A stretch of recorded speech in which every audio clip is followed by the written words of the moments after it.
Okay, so we're back to working on our 2005 BMW 545i. This is the N62 engine with the ZF transmission on it, and kind of as I stated before, I had to pull the entire engine and tranny out of the car for a number of different things that I was planning on doing to it. So this actually gives a pretty unique opportunity to show you guys outside the car where everything is and which tools to use on it when you're doing certain jobs. I see a lot of videos out there with people that'll walk you through the entire specific job, but a lot of it's inside the car, and a lot of times they can't really point to a specific nut or bolt or a position of something. So this actually gives a pretty good opportunity for it. So the one that I did today was clearing out the carbon ports in the exhaust on the engine.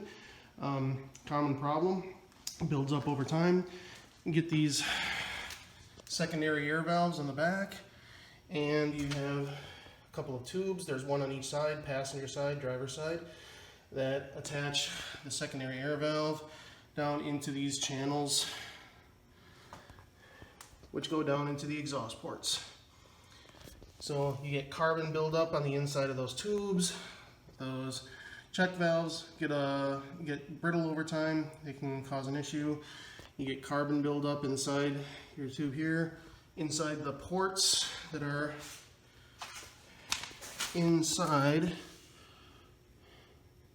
of the exhaust, right up on top there. And that is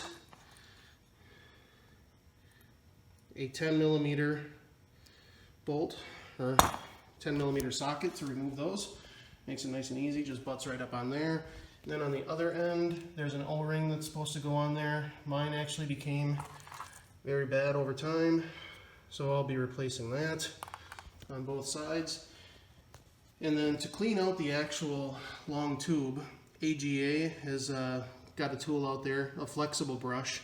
Since I have the engine out, I was actually able to use a rigid one, and to make sure everything stayed together inside the tube, I actually used some adhesive to make that just one long fitting.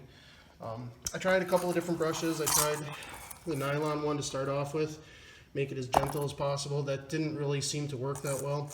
So the next one I went to was a brass brush, a little bit stiffer, and then I chose one that was just a slight bit bigger than the actual bore hole that went on there. So it's about a 12 millimeter. So if you get something a 1/2 inch or 5/8, should be nice and soft. And then to clean the actual ports, what AGA says, and it works well, is to use their tool to reach up inside each one of the exhaust ports and go up there. You have to kind of push it, the hook will bend a little bit, and then you move that back and forth. And by back and forth, you're basically going like this. You get it up inside the hole there, and you move it back and forth.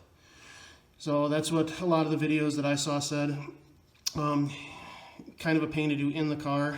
I have the benefit of having it outside the car. The other thing that I found that worked really well with that, it was going very slow. It was hard to get an angle. The carbon was built up really bad. Every one of my ports was clogged.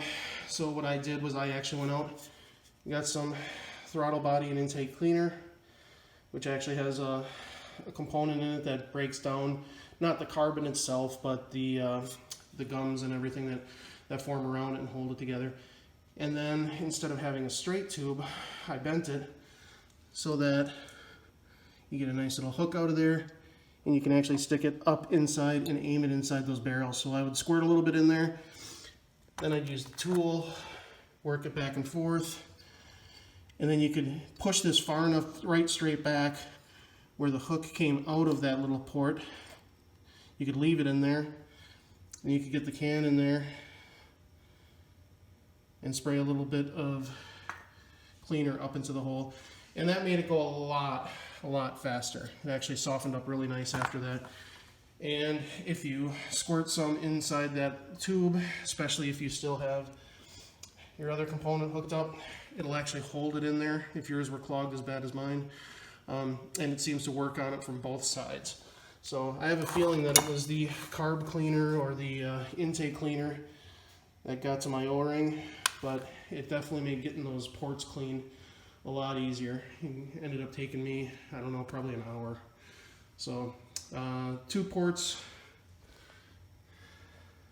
per exhaust port, 4 exhaust ports on each side, and ended up going pretty quick.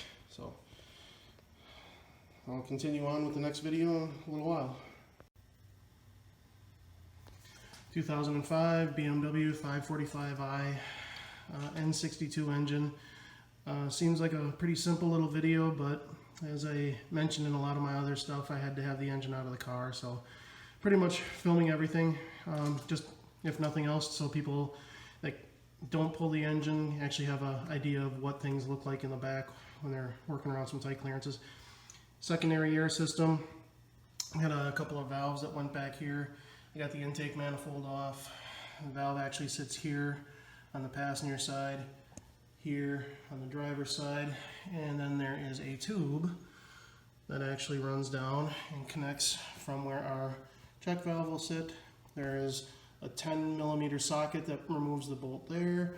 There is another 10mm socket or bolt that gets removed there that actually has a collar on it, and then an opening into the engine block that we will be putting the end of the tube in. Now, as long as I got the tubes out, I went ahead and grabbed some new O-rings from O'Reilly's. Pretty simple. Just want to, as long as I'm back here, I'm going to seal everything up that I possibly can. So go ahead and run those down, and we'll get the valve on the other side. Just thought you guys might like to see what it looks like on the back side of the engine when you got it out.